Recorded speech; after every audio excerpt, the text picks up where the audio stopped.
नमस्कार। आज की जो क्लास है इसमें हम स्कूल व्याख्याता से संबंधित इतिहास के प्रश्नों को डिस्कस करेंगे जो इंडियन हिस्ट्री से हैं, भारतीय इतिहास से हैं। तो उसके अंतर्गत देखो पहला क्वेश्चन है, अखिल भारतीय ट्रेड यूनियन कांग्रेस एटक के प्रथम अध्यक्ष कौन थे। दोबारा से पढ़ते हैं एक बार, अखिल भारतीय ट्रेड यूनियन एटक के प्रथम अध्यक्ष कौन थे। तो इसका सही जवाब है लाला लाजपत राय। अखिल भारतीय जो ट्रेड यूनियन है एटक कांग्रेस एटक के जो प्रथम अध्यक्ष थे वो थे लाला लाजपत राय। नेक्स्ट क्वेश्चन है निम्नांकित में से किसने यंग इंडिया में लिखा है कि 1857 की क्रांति राजनीतिक और राष्ट्रीय दोनों थी। किसने यंग इंडिया में लिखा है कि जो 1857 की जो क्रांति थी वो राजनीतिक और राष्ट्रीय दोनों थी। तो इसका सही जवाब है लाला लाजपत राय ने। लाला लाजपत राय ने यंग इंडिया में लिखा है कि जो 1857 की जो 1857 की जो क्रांति है वो राजनीतिक भी थी और राष्ट्रीय भी थी दोनों।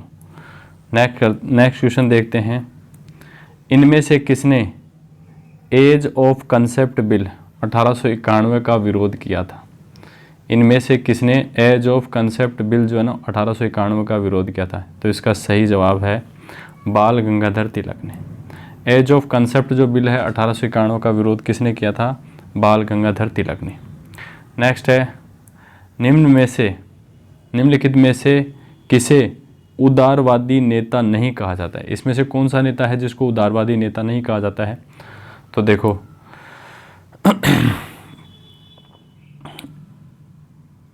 ये जो दादा भाई नौरोजी भी उदारवादी नेता थे, गोपाल कृष्ण गोखले भी उदारवादी नेता थे और फिरोज शाह मेहता भी उदारवादी नेता थे। लेकिन जो लाल बाल पाल, तो जिसमें विपिन चंद्र जो पाल है ये गरम दल के नेता थे, लाल बाल पाल। तो इसका सही जवाब हो जाएगा विपिन चंद्र पॉल। नेक्स्ट क्वेश्चन है, द सोल ऑफ इंडिया लिखी गई थी। द सोल ऑफ इंडिया लिखी गई थी कहाँ पे, किसके द्वारा लिखी गई थी। तो इसका सही जवाब है विपिन चंद्र पॉल के द्वारा। द सोल ऑफ इंडिया किसने लिखी है, विपिन चंद्र पॉल के द्वारा। नेक्स्ट क्वेश्चन है, देखो आपके सामने दो स्टेटमेंट है। नेक्स्ट है, देखो विपिन चंद्र पॉल के बारे में निम्नलिखित कथनों को पढ़ियो। सबसे पहले है, बंगला में एक पाक्षिक पत्रिका कौमुदी का प्रकाशन किया। तो बिल्कुल सही बात है, बंगला जो भाषा है उसमें एक पाक्षिक जो पत्रिका है कौमुदी का इन्होंने प्रकाशन किया था। उन्होंने लाहौर में प्रकाशित होने वाले ट्रिब्यूनल के संपादकीय विभाग में काम किया था। तो दोनों जो कथन है ये भी सही है, ये भी सही है, तो ये बात भी बिल्कुल सही है। तो इसका जो आंसर हो जाएगा, इसका 1 व 2 दोनों कथन जो है वो सही है। नेक्स्ट क्वेश्चन पे चलते हैं। देखिए नेक्स्ट क्वेश्चन है, राजा राम मोहन राय के संबंध में कौन सा कथन असत्य है। तो देखो इनका जन्म बंगाल में हुआ, बिल्कुल सही बात है। इन्हें भारतीय नव जागरण का अग्रदूत कहा जाता है, बिल्कुल सही बात है। इन्होंने ईस्ट इंडिया कंपनी में नौकरी की थी, थोड़ा दिन नौकरी की थी, बिल्कुल सही बात है। इन्होंने बांग्ला में मिरात उल अखबार निकाला, बांग्ला में मिरात उल अखबार निकाला। तो ये जो बात है ये बिल्कुल गलत है। मिरातुल जो अखबार है ये बांग्ला में नहीं था। तो अखबार जो मिरात उल अखबार था ये बिल्कुल सही बात है, राजा राम मोहन राय का था, लेकिन ये बांग्ला में नहीं था, ये फारसी भाषा में था। कौन सी भाषा में था, फारसी भाषा में था। नेक्स्ट चलते हैं। नेक्स्ट है, राजा राम मोहन राय ने तूफात उल मुआइदीन की रचना कब की। तो इसका सही जवाब है 1804 में। राजा राम मोहन राय ने तूफात उल मुआइदीन की रचना कब की, 1804 में। नेक्स्ट क्वेश्चन है, ब्रह्म समाज की स्थापना कब और कहाँ की गई। ब्रह्म समाज की जो स्थापना है कब और कहाँ की गई। तो इसका सही जवाब है 1828 में की गई और कलकत्ता में की गई। 1828 में की गई और कलकत्ता में की गई। देखिए नेक्स्ट क्वेश्चन है कि राजा राम मोहन राय ने संवाद कौमुदी की रचना किस भाषा में की। तो इसका सही जवाब है बांग्ला भाषा में की। राजा राम मोहन राय ने संवाद जो कौमुदी है इसकी रचना कौन सी भाषा में की। तो इसका सही जवाब है बांग्ला भाषा में। नेक्स्ट है, सती प्रथा विरोधी कानून कब पारित किया गया। सती प्रथा विरोधी जो कानून है वो कब पारित किया गया। तो इसका सही जवाब है 1829 में। सती प्रथा विरोधी जो कानून है वो 1829 में पास किया गया। देखो यहाँ पे आपको निम्नलिखित में से कौन सा कथन जो है ना वो असत्य है, असत्य कथन आपको छांटना है। तो देखो पहला जो स्टेटमेंट है राजा राम मोहन राय पाश्चात्य जो शिक्षा है उसके विरोधी थे। तो देखो यही स्टेटमेंट गलत हो गया, ये पाश्चात्य जो शिक्षा है उसके पक्षधर थे, पक्ष में थे, कहने का मतलब पक्षधर थे। तो पहला स्टेटमेंट ये असत्य है। इसके अलावा देख लेते हैं कौन कौन से स्टेटमेंट सही। ये तो असत्य हो गया, पहला विरोधी नहीं थे, पक्ष में थे।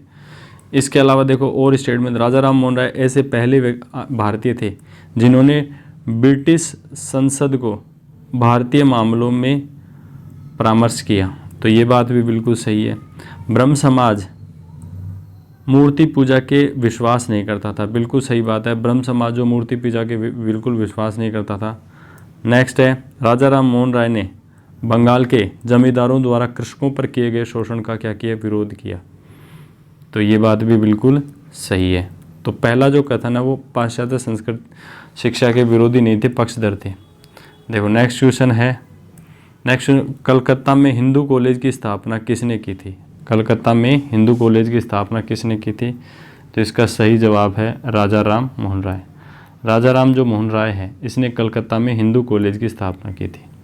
नेक्स्ट क्वेश्चन है, भारत में राजनीतिक चेतना उत्पन्न करने का श्रेय निम्न में से किसे दिया जाता है? भारत में राजनीतिक जो चेतना है उसे उत्पन्न करने का श्रेय निम्न में से किसे दिया जाता है? तो इसका आंसर है राजा राम मोहन राय को। राजा राम जो मोहन राय है उसमें उन्हें भारत में राजनीतिक चेतना को उत्पन्न करने का श्रेय दिया जाता है। नेक्स्ट है, राजा राम मोहन राय का निधन कहाँ हुआ था? राजा राम जो मोहन राय है उनका निधन कहाँ हुआ था? तो इसका सही जवाब है ब्रिस्टल में। ब्रिस्टल में राजा राम मोहन राय का निधन होता है। नेक्स्ट क्वेश्चन है, दयानंद सरस्वती का बचपन का नाम था? तो इनका बचपन का नाम था मूल शंकर। दयानंद सरस्वती का बचपन का नाम क्या था? मूल शंकर।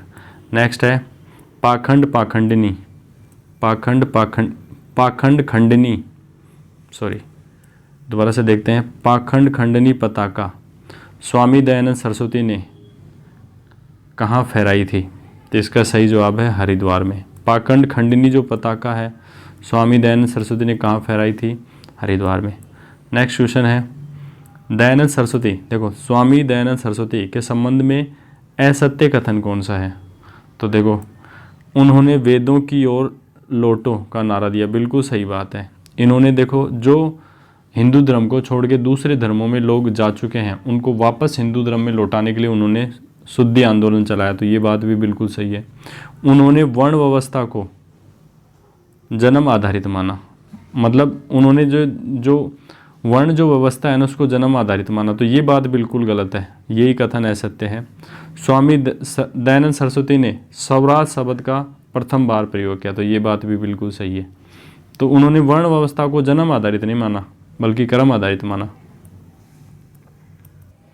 हाँ जी, नेक्स्ट क्वेश्चन है, सर्वप्रथम स्वदेशी का नारा किसने दिया? तो इसका सही जवाब है स्वामी दयानंद ने। स्वामी दयानंद ने सबसे पहले स्वदेशी का नारा दिया। नेक्स्ट है, सत्यार्थ प्रकाश की रचना किसने की? तो इसका सही जवाब है स्वामी दयानंद ने। स्वामी दयानंद सरस्वती ने सत्यार्थ प्रकाश की रचना की थी। नेक्स्ट क्वेश्चन है, दयानंद सरस्वती का निधन कहाँ हुआ? तो इसका सही जवाब है अजमेर में। दयानंद सरस्वती का निधन कहाँ होता है? अजमेर में। नेक्स्ट है, दयानंद सरस्वती ने परोपकारिणी सभा की स्थापना कहाँ पर की थी? परोपकारिणी सभा की स्थापना कहाँ पर की थी? तो इसका सही जवाब है उदयपुर में। स्वामी दयानंद सरस्वती ने परोपकारिणी जो सभा है उसकी स्थापना कहाँ की थी?